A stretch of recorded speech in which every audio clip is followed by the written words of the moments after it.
keindahannya alam tanah datar. Alamnya luar biasa. Cuma yang menggeliti itu katanya orang tanah datar ini bohong.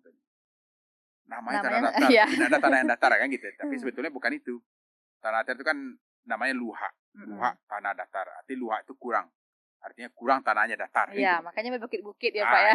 Itu. Sama dengan ini. Luak 50 kota kan ada 3 luak itu. Luak 50 kota itu artinya kurang 50 gitu. Ya. Koto atau nagari kalau begitu kan.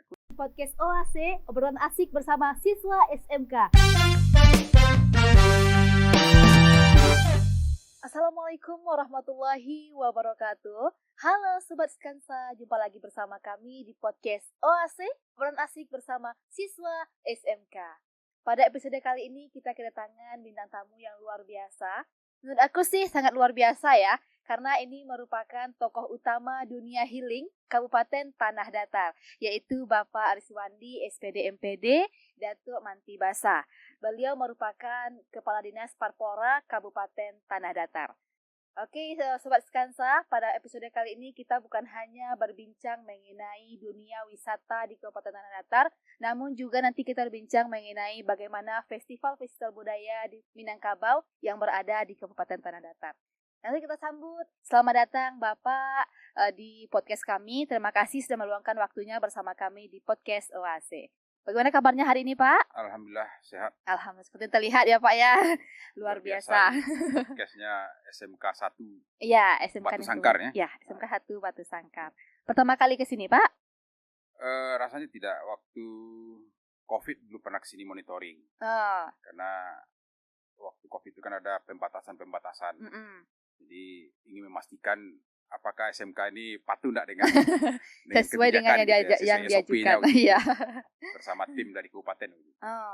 Berarti bukan pertama kali. Cuman kayak podcast OAC perdana ya Pak ya. Perdana ini. Karena juga baru launching Pak 1 bulan ke belakang. Alhamdulillah. Oke Bapak, kita berbincang hangat saja mengenai podcast OAC dan juga Dinas Parpora nantinya. Namun sebelumnya di sini Bapak, kami selain SMK 1 Batu Sangkar menyediakan bisa mengundang narasumber-narasumber hebat bintang tamu untuk berbagi inspirasi di podcast OAC, juga yang mempunyai yang namanya Skansa Cafe. Di sini kami ada minuman dan makanan. Sebelumnya biar lebih seru dan asiknya perbincangan kita hari ini, Bapak boleh meminum apa gitu Pak? Kebetulan lagi saup. Oh, Masya Allah, tabarakallah. Berarti Sobat Skansa, kita kedatangan bintang tamu hari ini bukan hanya sebagai kepala kadis, si kepala dinas, namun juga sosok yang perlu ditiru untuk agamanya insya Allah ya Pak ya. Masya Allah, tabarakallah. Oke, langsung saja Pak, kita masuk ke pertanyaan-pertanyaan mengenai perbincangan kita hari ini. Sobat Skansa, kita kedatangan bintang tamu dari Kepala Dinas Parpora. Namun mungkin Bapak di luar sana, Sobat Skansa, ada yang belum mengetahui betul apa yang Parpora di bagian apa saja. Boleh Pak ceritakan sedikit bagaimana Dinas Parpora yang sebenarnya? Baik, terima kasih sahabat SMK 1 ya. Dan seluruh pendengar terkait dengan Dinas Pariwisata dan Olahraga. Itu adalah salah satu OPD di jajaran pemerintah daerah Kabupaten Tanah Datar. Lalu kemudian memiliki tugas pokok dan fungsi membidangi tentang pariwisata, ekonomi kreatif, pemuda, dan juga tentunya adalah olahraga. Dalam upaya bagaimana bisa mengangkat potensi yang ada di Tanah Datar, tentunya melalui kebijakan dari pemerintah daerah, melalui program-program strategis atau program-program unggulan. Lalu untuk kita ketahui bersama dari beberapa program unggulan pemerintah daerah, lalu salah satunya itu berada di Dinas Pariwisata dan Olahraga, yaitu yang lebih dikenal dengan Satu Nagari Satu Event atau SNSE, atau bahasanya di Pagaruyung itu adalah One Village One Event. Itu bahasa Pagaruyung ya. Masya Allah. Kemudian untuk kita ketahui bersama juga, di samping ada Satu Nagari Event itu di prodi pertama Bupati Tanah Datar, salah satu progul. Lalu kemudian di prodi kedua tetap itu berlanjut. Dulu ditambah dengan yang namanya Creative Hub Tanah Datar. Artinya bagaimana bisa pemerintah daerah itu mencoba memfasilitasi anak-anak muda kreatif untuk berkembang sesuai dengan potensi. Seharusnya ada 17 subsektor ekonomi kreatif, tetapi Tanah Datar hanya fokus di 7 subsektor, termasuk salah satu adalah seni pertunjukan, grafis, kemudian film, dan sebagainya. Nah, jadi untuk periode kedua ini di Dinas Pariwisata dan Olahraga ada 2 progul yang kami laksanakan. Satu nulis event lanjutan di periode kedua, lalu kemudian Tanah Datar Creative Hub yang sudah di launching kemarin ini di tanggal 23 November sebelum terjadi bencana, alhamdulillah. Dan kita bisa menghadirkan Menteri Ekonomi Kreatif waktu itu hadir di Tanah Datar. Nah, inilah sekilas tentang kondisi Dinas Pariwisata dan Olahraga. Di samping memang Dinas Pariwisata dan Olahraga juga memiliki 4 bidang. Ada bidang pariwisata, ada bidang ekonomi kreatif, ada bidang pemuda, dan terakhir bidang olahraga. Khusus di bidang pemuda, kita juga memfasilitasi anak-anak muda kreatif untuk bisa masuk di ajang yang namanya Pemuda Pelopor. Lalu ada 5 bidang di situ. Ada bidang pangan, pendidikan, tepat guna, kemudian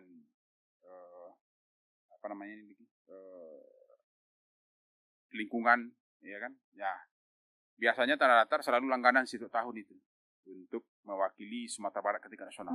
Masya Allah. 2024 kemarin, salah satu yang kita bina itu adalah di bidang pangan, yaitu ownernya Bumbu Mande. Pernah nak mendengar namanya Bumbu Mande? Lokasi di Limokaum, ownernya seorang anak muda. Karena memang ketentuannya masih di bawah 30 tahun. Lalu sudah memiliki 20 varian waktu lomba. Dan di saat mewakili Sumatera Barat ke tingkat nasional di Jakarta, saya ikut mendampingi langsung. Lalu presentasi di hadapan dewan juri, akhirnya alhamdulillah lolos juara 2 nasional. Langsung masuk gitu ya, Pak ya? Kita berharap juara 1 karena dia udah punya produk 20 varian dan itu udah merambah ke mancanegara. Bukan hanya di sini aja lagi. Bukan aja di Tanah Datar atau Sumatera Barat nasional, justru malah sampai ke Eropa. Apalagi dengan kemajuan teknologi hari ini kan enggak jadi bukan sesuatu yang gampang. Ya, mudah. Karena dengan pola seller yang pakai agent itu. Sehingga bisa dikirim secara online, ya kan? Permintaan dari luar negeri gitu. Karena memang bumbu bukan udah barang jadi dalam arti randang bukan, gitu. Tapi bumbunya. Nah, karena kalau untuk luar negeri itu kan tidak bisa daging ini lewat. Tapi kalau bumbu boleh. Nah, jadi bumbunya itu yang diproduk untuk 20 varian. Alhamdulillah. Nah, cuma kendala 2025 kita memang tidak bisa mengutus karena memang terjadi kondisi efisiensi anggaran, sehingga kegiatan kita agak terganggu. Dan ya akhirnya 2005 vakum kita. Tidak ada mengirim pemuda pelopor ke tingkat Sumatera Barat.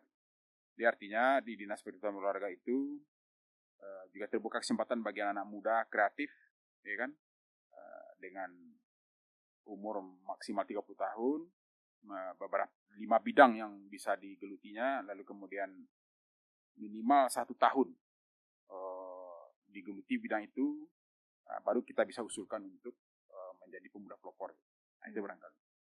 Oke, terima kasih Bapak paparan dari Parpolnet sangat luar biasa. Ternyata bukan hanya mengenai pariwisata saja ya Pak ya, tapi juga pemuda dan juga olahraga. Nah, jadi pada generasi muda Sobat Skansa di luar sana sudah sama-sama kita ketahui bahwa Parpora memfasilitasi banget kita sebagai generasi muda untuk maju, terutama memperkenalkan budaya-budayanya ya Pak ya. Kita sebagai budaya Minang juga di Kabupaten Tanah Datar. Dan bukan hanya kita berada di Kabupaten Tanah Datar, juga langsung nanti dikirim ke luar sana, asal itu punya potensi masing-masing di generasi muda. Oke Bapak, sedikit lagi mengenai, langsung masuk aja ke yang namanya di satu event satu negari ya Pak ya. Dan juga kita sama mengetahui bahwa negari kita di Kabupaten Tanah Datar mempunyai kekayaan budaya masing-masing. Dan tadi Pak sebutkan di periode pertama Bupati ada satu event nagari. Juga periode kedua ada lanjutan ya Pak ya. Yeah. Nah, kira-kira Bapak apa yang melatar belakangi munculnya nih program satu event nagari, baik itu periode 1 atau periode 2 lanjutan sekarang ini? Baik, terima kasih. Jadi satu event itu kan progolnya bupati, wakil bupati. Tapi intinya itu dari bupati sesungguhnya. Karena pengalaman masa lalu bupati, beliau itu kan Bapak Eka Putra SEMM itu kan lebih lama hidupnya di rantau. Jadi di waktu beliau kecil di kampung itu, setiap nagari itu ada kegiatan budaya segala macam gitu kan, event-event. Tapi di saat dia udah merantau, lalu ya kita jujur akui dalam tahun-tahun terakhir itu memang udah mulai agak berkurang.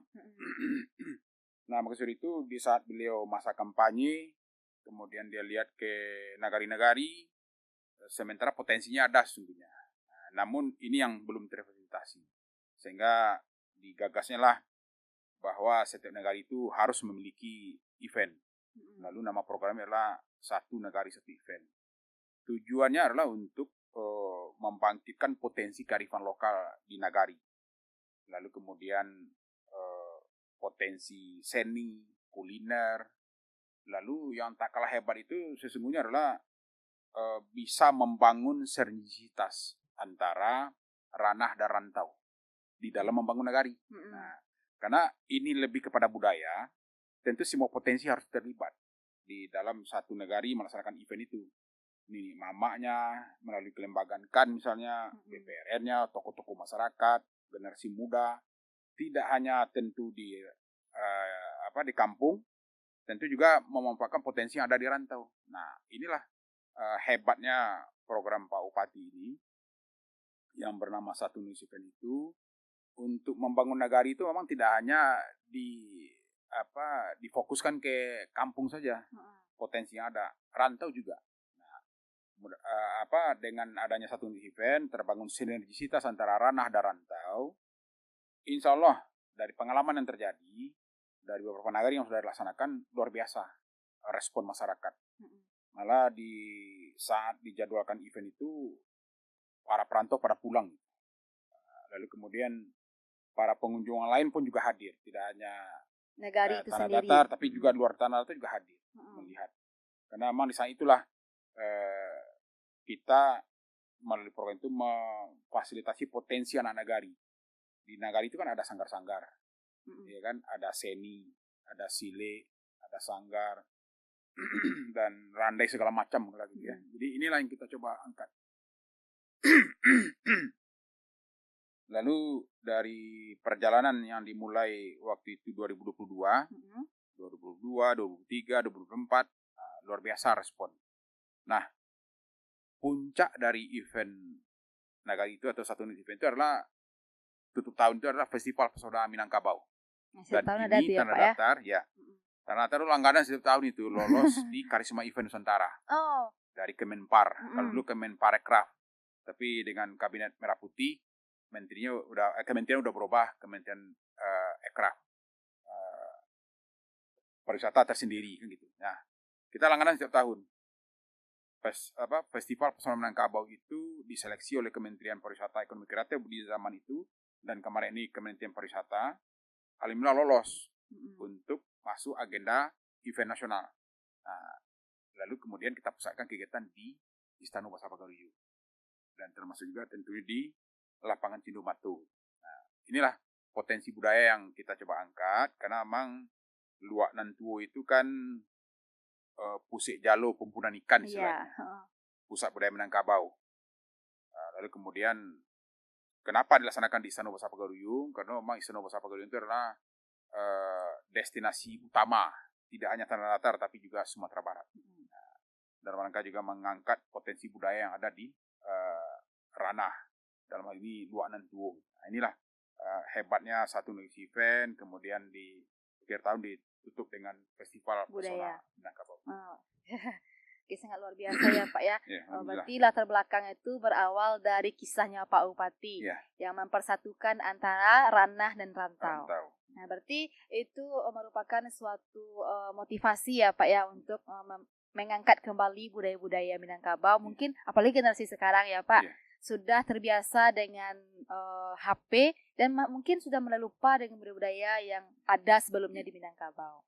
Oke Pak, lanjut saja kita berarti apa kira-kira tujuan utamanya Pak dari kegiatan dari program unggulan ini yang satu negeri satu event ini? Ya, kalau tujuan utamanya jelas satu, membangun sinergitas antara ranah dan rantau. Dan yang kedua, untuk memfasilitasi tumbuh kembangnya perekonomian masyarakat di Nagari.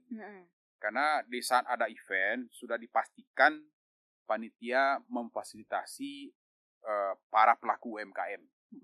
Dan lebih diutamakanlah UMKM yang berada di Nagari itu sendiri. Di samping mengangkat potensi kuliner spesifik di Nagari itu. Kan 75 negari tanah datar ini kan masing-masing negari punya potensi kuliner spesifik. Iya, punya ciri khas masing-masing gitu ya Pak. Punya ciri khas masing-masing. Contoh kayak di kampung saya lah, di Pasilawe namanya, atau bekas Golodo ya, Golodo tahun 79 itu. Nah, itu punya potensi kuliner itu. Di situ ada namanya Panyaram, kemudian ada Bakubang namanya kan. Nah, kayak ini nih, kayak apa namanya, bulat, putih, tapi di dalamnya itu ada kelapa yang dikasih gula gitu kan. Yang isi pakai ada saka kayak itu ya. Bukan. Tidak, beda itu. Oh, beda. Kalau itu yang ada saka itu atau apa itu onde-onde namanya. Oh iya. Kalau ini bakubang nama istilahnya kan. Nah, lalu kemudian panyaram. Panyaram ini makanan spesifik juga itu. Nah, artinya masing-masing negari yang ada di tanah datar sebanyak 75 negari itu pasti berbeda satu sama lain. Potensi kulinernya gitu. Nah, inilah yang kita coba angkat. Nah, lalu kemudian pihak panitia itu berusaha di bawah dukungan pemerintah negari untuk bagaimana ekonomi masyarakat itu bertumbuh. Nah, karena tujuan akhir itu. Kita tidak hanya fokus di pariwisata budaya, tetapi juga bisa peningkatan ekonomi masyarakat. Nah, kesejahteraan ujung-ujungnya kan gitu. Nah, inilah harapan ini. Oke, berarti itu merupakan suatu unggulan yang sangat luar biasa, juga bukan hanya berdampak kepada persatuan ranah dan rantau, tapi juga perekonomian masyarakat ya Pak ya. Karena di sini mungkin pada saat satu negara satu event itu selain juga mengangkat ciri khas makanan kuliner, budaya-budaya juga dikembangkan bukan Pak? Betul. Iya. Karena dari hasil pengamatan dan pantauan kami, masing-masing negara itu dipastikan dia memiliki sanggar. Nah, sementara di sanggar itu kan anak-anak nagari itu sendiri. Iya. Dari mulai bisa jadi mulai dari TK, SD, SMP, SMA misalnya kan, atau sampai yang kuliah. Nah, dia bisa berekspresi lah kata begitu ya.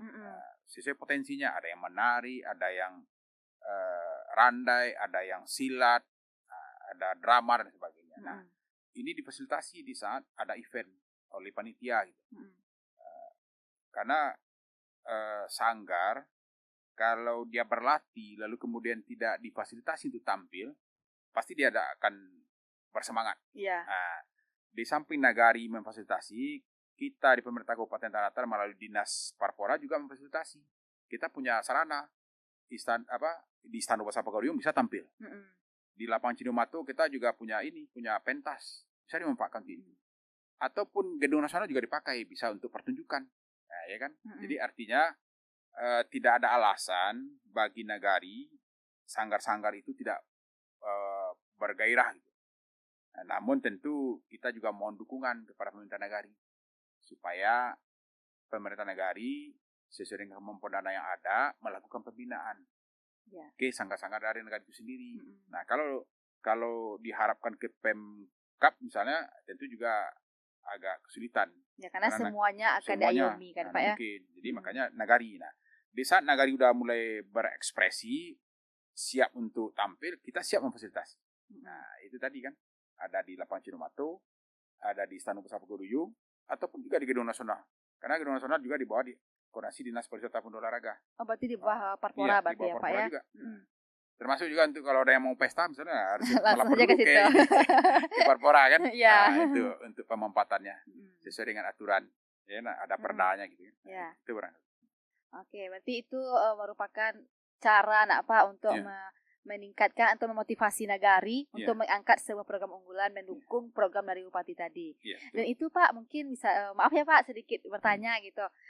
Ketika fasilitasi tadi berarti ada dikasih berupa dana atau iya. hanya perlengkapan untuk kegiatan tersebut gitu. Iya, dikasih dana.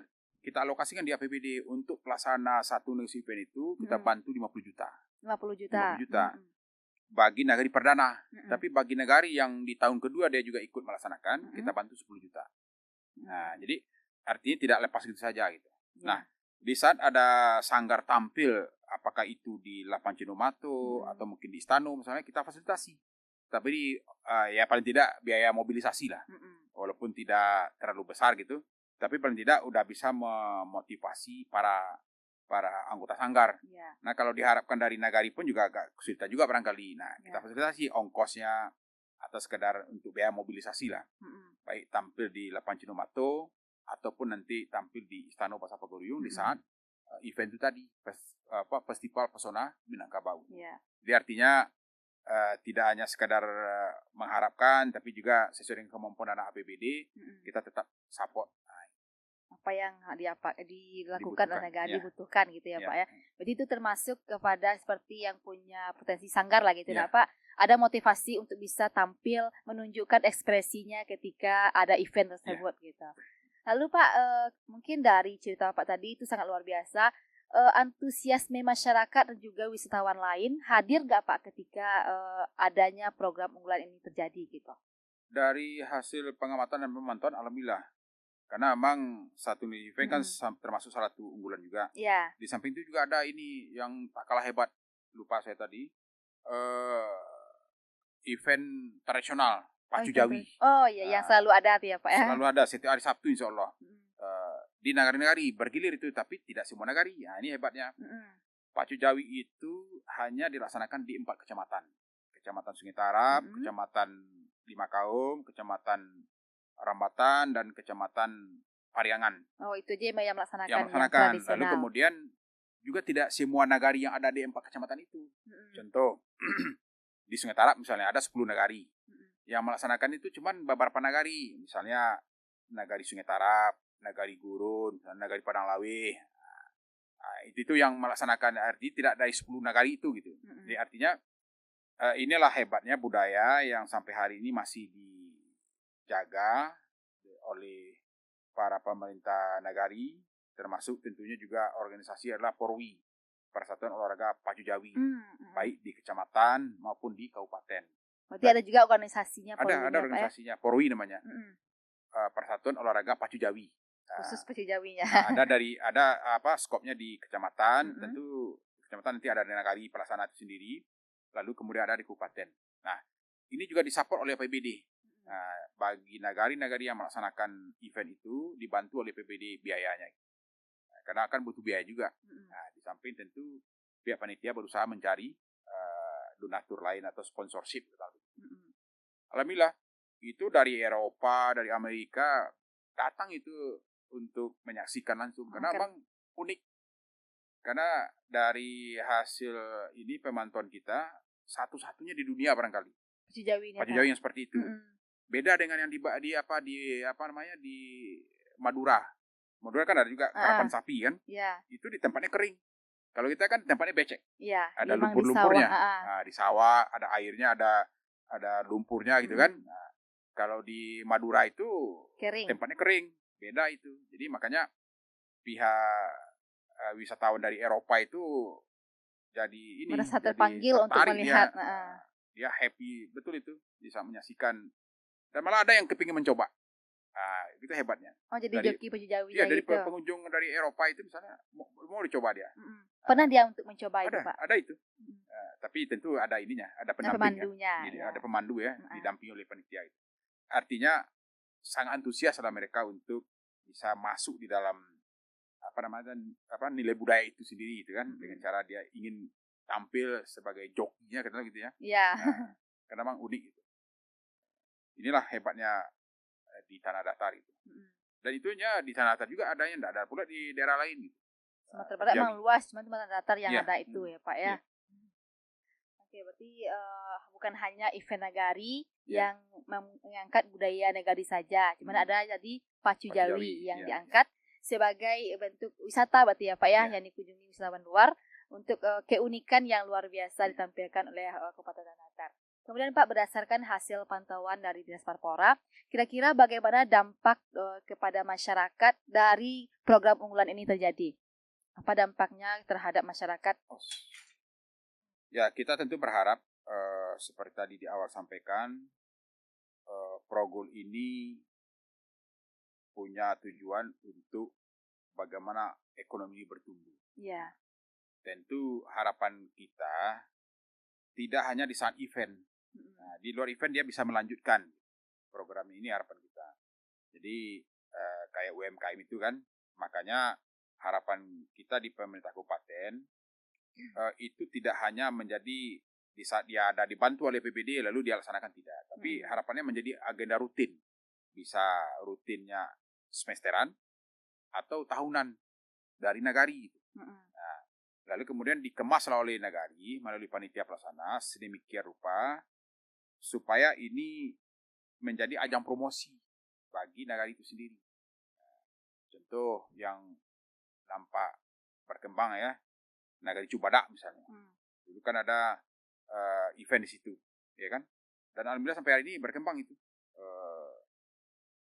Apa namanya itu? Tabik Ganggam namanya. Oh ya, wisata terbaru juga itu, ya, Pak. di Nagari Cubadak itu. Nah, artinya awal itu dari satu unit event, tapi hari ini udah berkembang.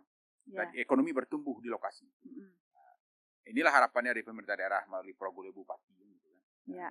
Memiliki dampak termasuk juga berarti terutama kita mengangkat ekonomi masyarakat ya Pak ya. Di samping mengangkat budaya yang udah lama terpendam, membangkit Batan Terandam kan. Membangkit Batan Terandam agar generasi muda ini bisa mengetahui budaya-budaya yang sudah lama tidak diketahui oleh generasi muda sekarang. Oke Pak, mungkin untuk generasi muda di Kabupaten Datar bisa apa saja yang dilibatkan secara aktif bagi mereka untuk program unggulan ini gitu. Melalui program unggulan itu tentu kita berharap ke pemerintah nagari selaku pelaksana di nagari bisa mengakomodir semua potensi, termasuk tentu juga anak muda. Nah, tentu harapan kami anak-anak muda jangan sungkan-sungkan untuk berekspresi melalui sarana yang ada, sanggar. Dan ini juga untuk antisipasi agar anak-anak muda kita itu punya punya program yang terstruktur, lalu kemudian tidak menyimpang-nyimpang. Karena dikhawatirkan hari ini, dan kalau boleh jujur kita akui, kan masih banyak juga sebetulnya anak-anak muda perilakunya menyimpang. Iya. Nah, makanya kami berharap melalui Progul Satu Industri Event, anak-anak muda kita itu aktif di sanggar yang ada di nagari, lalu nagari membuat event didukung oleh Pemkab, ataupun difasilitasi oleh Pemkab untuk tampil di sarana yang tadi. Nah, mudah-mudahan anak-anak muda kita itu jauh dari pekat penyakit, dari penyimpangan, penyimpangan ada narkoba lah, atau LGBT lah misalnya, atau hal-hal yang lain lah yang negatif. Sayang kita sebagai generasi pelanjut lalu kemudian terkontaminasi oleh perkembangan teknologi hari ini yang tidak bisa difilter misalnya kan. Kan tidak jarang juga terjadi hari ini anak-anak muda sibuk dengan gadget saja gitu kan, sehingga abai sekolah. Kan sayang kita itu. Walaupun di satu sisi gadget itu juga butuh untuk menambah wawasan, lalu kemudian memudahkan akses ilmu. Nah, termasuk kebutuhan sekarang kebutuhan Pak pembelajaran itu kita setuju. Tapi yang tidak setujunya disalahgunakan. Iya. Inilah tantangan di saat masa COVID kan. Sebelumnya kan dilarang siswa memakai HP, atau begitu. Ya. Tapi karena COVID ada pembatasan ruang gerak, pembelajaran pun juga tidak bisa secara langsung. Harus menggunakan HP. Tapi dalam perjalanannya inilah dampak dari loss control kan, sehingga berpengaruh secara negatif. Tentu kita tidak mau itu terjadi lagi. Makanya melalui event inilah kita coba membekali generasi muda untuk jadilah generasi muda yang kreatif, kemudian mempersiapkan diri menyongsong masa depan, ya kan? Karena memang walau bagaimanapun generasi itu akan berganti. Iya. Nah, tentu akan ada generasi pelanjut yang udah tua itu akhirnya kan kembali kan gitu, dalam tanda kutip ya. tentu generasi dilanjutkan muda inilah yang akan Ah, membangkitkan kembali iya, gitu. yang akan membangun tanah datar ke depan. Gitu. Bisa jadi nanti alumni SMK 1 ini yang menjadi pimpinan dia bisa kabupaten, jadi insyaallah. kepala dinas, misalnya jadi Ah, ah. kepala sekolah atau kepala dinas, wakil bupati atau bupati, bisa jadi juga jadi presiden, bisa jadi kan? Kenapa Bisa tidak? jadi. Kita nggak tahu kan Pak Nggak masa tahu. depan anak-anak sekarang gitu. Iya, yang penting kita berusaha. Iya, Karena yang akan mewujudkan itu Allah. iya. Kalau kita berusaha, ada semangat, ada kemauan, ada aja nanti jalannya itu. Nah, makanya harapan tentu kepada generasi muda, jadilah generasi muda yang santun, taat beribadah, rajin belajar, lalu kemudian jauh dari penyakit-penyakit masyarakat yang negatif, misalnya kan. Nah, tapi selalu on the track lah, kalau gitu. Karena ya itu harapan Tanah Datar ke depan, yang akan membangun Tanah Datar ke depan. Gitu. Karena Persiapkan generasi penerus gitu ya, Pak. Inilah harapan kita. Oke Pak, itu untuk generasi muda. Sobat Skansa, sama kita dengarkan sebagai generasi muda, sama-sama kita bangkitkan kembali budaya melalui program-program unggulan Bupati Kabupaten Tanah Datar. Oke Pak, itu satu event Sanagari merupakan sebuah program unggulan Bupati. Apakah ini termasuk kepada proyeksi perkembangan dari pariwisata Dinas Parpora gitu Pak? Ya. Memang itu salah satu penunjang, karena untuk bisa berkembangnya pariwisata Tanah Datar, karena memang pariwisata menjadi andalan Tanah Datar dalam pembangunan, di samping sektor pertanian tentunya. Nah, untuk menjadi daya tarik kunjungan wisata, tentu harus ada event. Nah, makanya melalui event-event itulah kita coba mempublishnya, mempromosikan, sehingga dengan demikian kunjungan dari calon pengunjung itu juga akan bertambah setiap tahun. Dan apalagi salah satu andalan kita itu adalah Istana Pusaka Keruyung sebagai pusat kebudayaan. Tapi untuk diketahui, di Tanah Datar ini tercatat ada 179 destinasi. Cukup banyak ya Pak, ya, 179. Dan itu ada destinasi wahana air, kemudian kuliner, budaya, seni, jadi berbagai macam gitulah. Berarti Tanah Datar cukup kaya dengan cukup itu, insya Allah ya Pak. Karena memang kata Bupati itu Tanah Datar itu memang tidak memiliki sumber daya alam yang memadai, tapi Allah ciptakan lebih keindahan, kayak gitu. Nah, maka dari itu harapan kami tentu kepada generasi muda, bagaimana dia ramah dengan lingkungan, ya kan, menjaga dan merawat lingkungan dengan baik. Jadilah pemuda-pemuda yang peduli terhadap lingkungan, apalagi dengan bencana-bencana yang sering terjadi, ya kan. Ya, sesuai juga dengan janji Allah di Al-Quran itu, terjadi bencana itu kan karena ulah tangan manusia juga, gitu ceritanya. Jadi maka dari itu tentu kita tidak ingin generasi yang akan tumbuh itu tidak punya kepedulian terhadap lingkungan. Dia punya ilmu tapi tidak dimanfaatkan untuk bagaimana menjaga kelestarian lingkungan. Nah, maksud itu mari bersama-sama kita coba jadikan Tanah Datar ini menjadi daerah kunjungan wisata, karena memang dia diciptakan Allah sangat indah. Dan kalau para pejabat baru itu dihadir Tanah Datar itu, dia akan terkagum-kagum itu. Melihat keindahannya alam Tanah Datar. Alamnya luar biasa. Cuma yang menggeliti itu katanya orang Tanah Datar ini bohong. Namanya Tanah Datar, tidak ada tanah yang datar kan gitu. Tapi sebetulnya bukan itu. Tanah Datar itu kan namanya luha. Luha tanah datar. Artinya luha itu kurang. Artinya kurang tanahnya datar. Iya, gitu. Makanya berbukit-bukit ya Pak ya. Itu. Sama dengan ini. Luak 50 kota kan ada 3 luak itu. Luak 50 kota itu artinya kurang 50 gitu. Ya. Nah, koto atau nagari kalau begitu kan. Kurang dari 50 nagarinya gitu. Jadi maksud itu mari sama-sama kita coba jaga bagaimana potensi Luak Nentuo sebagai pusat jalur pupunan ikan tadi, pusat budaya Minangkabau. Lalu kemudian alamnya indah, mari kita jaga dan kita rawat, dan mudah-mudahan itu menjadi potensi ekonominya bertumbuh. Karena dia punya multiplier efek kan. Kalau 179 destinasi yang ada Tanah Datar misalnya dikelola dengan baik, maka pasti dia akan berdampak secara ekonomi. UMKM di sekitaran pasti akan berkembang. Jasa-jasa transportasi pasti akan hidup. Kemudian homestay juga akan bertumbuh. Kalau hotel mungkin agak susah terjangkau bisa jadi kan. Homestay Tapi homestay sekurangnya. dengan fasilitas juga tak kalah hebat dari hotel, maka akan lebih diminati. Apa sebab? Karena homestay itu lebih berbaur dengan masyarakat. Iya. Nah, dan apalagi homestay itu punya lokasi yang strategis juga misalnya. View-nya bagus, ya, aksesnya juga mudah. Lalu kemudian masyarakatnya juga sadar wisatanya juga tinggi. Misalnya kan ini yang menjadi tantangan kita. Bagaimana menciptakan masyarakat tanah datar itu sadar wisata, kan? Kayak Bali, mana lagi itu yang maju itu di daerah Jawa itu kan. Nah, itu harapan kita. Semoga itu terwujud berawal dari satu event ya Pak, program unggulan dari Bupati. Namun kemudian Pak, dari proyeksi tahun ke tahun pariwisata ini setelah adanya kan dulu pernah COVID awalnya, kemudian juga pasca dari bencana terakhir bencana di Malalo ya Pak terakhir ya. Itu bagaimana kira-kira Pak proyeksi pengembangan pariwisata di Kabupaten Datar pasca dari kejadian-kejadian itu? Jadi berangkat dengan pengalaman bencana, makanya langkahnya kita lakukan adalah mencoba menata kembali. Lalu kemudian kita tetapkan seluruh nagari itu menjadi nagari wisata sesuai dengan potensinya. Ada wisata religi, ada wisata budaya, ada wisata kuliner misalnya, ada wisata seni dan sebagainya. Lalu kita dorong pemerintah nagari mencoba membuat grand design potensi wisata nagari masing-masing. Sehingga secara bertahap pemerintah nagari bisa memulai menata membangun kembali dari budaya melengkapi infrastrukturnya gitu kan. Nah, ini harapan kita.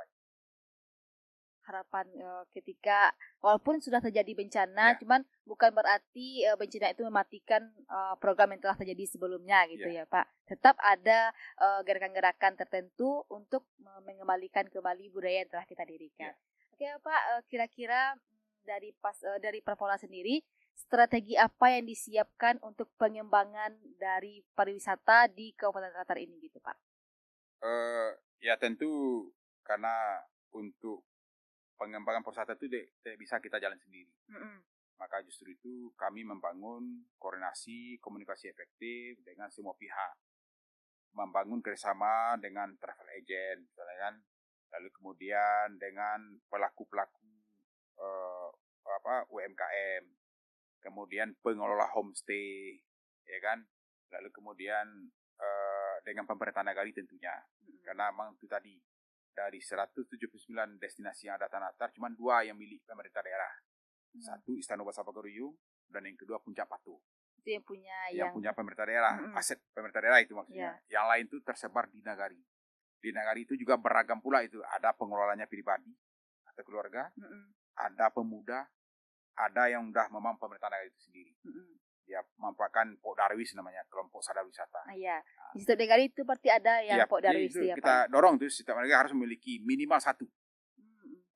Sebetulnya bisa lebih, tergantung potensi wisata yang dikelola. Contoh, kalau di satu negara itu ada 4 potensi destinasi misalnya, bisa jadi 2 Pok Darwisnya. Ya kan, 1 Pok Darwis mengelola 2. Yang satu lagi 2 lagi destinasi yang dikelola. Jadi artinya seminimalnya 1. Itu nanti akan disediakan oleh pemerintah daerah, ya kan. Mudah-mudahan dengan demikian yang terlibat di dalam kelompok sadar wisata itu juga bersemangat untuk mengelola potensi nagari masing-masing. Yang perlu diwujudkan dari 179 tadi ya Pak ya. Semoga nanti dari kolaborasinya Pok Darwis jadi Pak ya dari setiap nagari itu bisa insya Allah mewujudkan dari 179 apa tadi Pak 179 yang harus destinasi yang harus diwujudkan di Kabupaten Tanah Datar insya Allah. Oke Pak, berdasarkan strategi yang insya Allah untuk pengembangan pariwisata tadi, kira-kira menurut Bapak seberapa penting kolaborasi dari Dinas Perpora terhadap dunia pendidikan Pak untuk yang namanya ketika kita untuk mempromosikan atau dokumentasi dari pariwisata yang ada di Kabupaten Tanah Datar. Bagaimana kolaborasinya dengan dunia pendidikan kira-kira Pak? Tentu ini juga strategis. Sebab itu tadi pariwisata tidak bisa jalan sendiri, ya kan? Tentu juga pihak lain juga ikut terlibat di situ. Tentu di dunia pendidikan, tentu para peserta didik atau sekarang namanya murid kalau salah itu istilahnya. Murid ya. Murid. Harus mengenali potensi apa yang ada di nagari sendiri. Lalu kemudian kalaupun di nagarinya belum nampak upaya untuk memanfaatkan atau menggarap potensi itu, dia bisa memberikan sumbang saran ke pemerintah nagari. Nah, artinya terbuka semua kesempatan, baik itu dari dunia pendidikan, termasuk tentunya juga dari pelaku-pelaku kegiatan lainnya untuk secara berkolaborasi membangun potensi yang ada. Karena memang itu tadi tidak bisa jalan sendiri, butuh kolaborasi yang baik semua pihak, dan termasuk juga pendidikan seperti hari ini misalnya di SMK 1 dia udah punya podcast OASE tadi ya. OASE. Ini juga bisa menjadi media untuk ajang promosi, siarkan ke pemirsa misalnya, ini loh potensi tanah datar, ada 179 destinasi tersebar di 75 negara, contoh kan. Lalu kemudian ini masing-masing ini potensinya, kan bisa itu dipublish kata begitu, sehingga orang yang mendengar pun ingin tahu. Contoh yang viral kayak panorama Batu Badindiang. Batu Badindiang yang baru viral kemarin ini. Bisa juga melalui podcast OASE ini misalnya diundang pula pelaku di situ untuk hadir di sini, lalu dia juga bisa berbagi pengalaman cerita mengenai wisata yang di situ gitu ya Pak ya. Sehingga pemirsa pun mendengar secara langsung misalnya, ternyata ini panorama Batu Badindiang atau Patani luar biasa ini. Kalau boleh dibanding, kan melalui travel budgetnya Amerika itu kan nagari Periangan terindah. Iya, di dunia ini ya Pak ya. Kan? Tapi di saat orang hadir juga di Batu Badindiang panorama Batu Patah itu juga akan ada pembanding. Ini lain pula lebihnya yang di nagari Periangan juga punya lebih lain kan. Jadi ini salah satu contoh gitu. Termasuk yang kemarin sebelum Batu Badindiang viralnya di Banda Gadang, Minangkabau, kan? Atau Banda Dore, misalnya kan di nagari Minangkabau. Ini artinya kan ada potensi, gitu kan. Ya, di setiap nagari memunculkan wisatanya masing-masing, gitu ya Pak. Itu memang butuh kerjasama yang baik, kolaborasi yang baik dari pemerintah nagari dengan generasi muda, dengan juga masyarakat sekitar. Wisata, gitu kan. Oke Pak, kebetulan banget nih Pak ketika tadi mengatakan adanya kolaborasi ya Pak ya, dan SMK juga punya yang kan ini termasuk nih podcast OASE nih Pak juga dari jurnalistik, ini merupakan anak didik dari jurusan desain komunikasi visual. Kira-kira menurut Bapak di mana kami sebagai tim dari media dari SMK Batu Sangkar juga meliput liputan-liputan berita dan juga berupa fotografi dari kegiatan-kegiatan bisa bergabung kolaborasi dengan kegiatan-kegiatan unggulan ini gitu Pak. Ya tentu langkah awal ini harus ada dalam bentuk kerjasama. MOU dulu ya Pak ya. Ya MOU antara Bupati dengan Kepala Dinas Pendidikan Provinsi misalnya. Lalu turunannya PKS namanya, perjanjian kerjasama antara kepala sekolah dengan dinas Perpora misalnya kan, yang punya event kan gitu. Nah, sehingga nanti bisa kita fasilitasi. Nah, contoh dalam waktu dekat ini akan ada Pacu Kudo. Ini tanggal 89 ya Pak, 89 di Gombak. Nah, kalau memang tim podcast OASE siap, kita siap untuk memfasilitasi dengan catatan tentu secara administrasi bersurat, ya kan. Mohon ke Dinas Pariwisata dan Olahraga untuk difasilitasi tim dari podcast OASE 1, 2, berapa orang misalnya kan. Tapi tentu juga tidak banyak-banyak misalnya. Memang kegiatan banyak itu, media yang akan meliput gitu Pak. Jadi, ini salah satu kesempatan baik untuk unjuk gigi atau ya sambil belajar lah, ya kan. Apalagi untuk menjadi seorang jurnalis itu kan juga tidak mudah. Butuh percaya diri, butuh keberanian, dan tentu juga butuh komunikasi yang komunikatif, ya kan. Sehingga semuanya bisa berjalan dengan baik dan lancar. Kita siap kalau untuk tanggal 89 yang paling dekat itu. Nah, insya Allah ini lagi berproses sekarang ini. Persiapan untuk Pacu Kudo di lapangan Pacuan Kudo Dang Tuangku Bukit Gombak. Oke, berarti pesan ya buat semua kru langsung nanti menemui Perpora atau MOU dengan Perpora. Ini salah satu kesempatan ya Pak ya, untuk bisa menjadi peliput acara Pacuan Kuda insya Allah. Ini pesan bagi semua kru dari jurnalis SMK Batu Sangkar ya Pak ya. Oke Bapak, mungkin boleh Bapak kasih pesan yang ingin disampaikan kepada generasi muda tanah datar agar lebih peduli dan bangga terhadap pariwisata daerahnya masing-masing. Baik, terima kasih melalui podcast OASI SMK 1 Basangkar. Kembali kami mengimbau kepada anak kami, para pelajar, generasi muda Tanah Datar, untuk jadilah generasi muda yang santun, yang taat beribadah, rajin belajar, kemudian juga bisa menggali potensi daerah kita melalui nagari masing-masing, lebih khusus tentunya adalah potensi pariwisata. Karena memang pariwisata salah satu andalan pemerintah daerah di samping sektor pertanian. Selamat dan semoga sukses.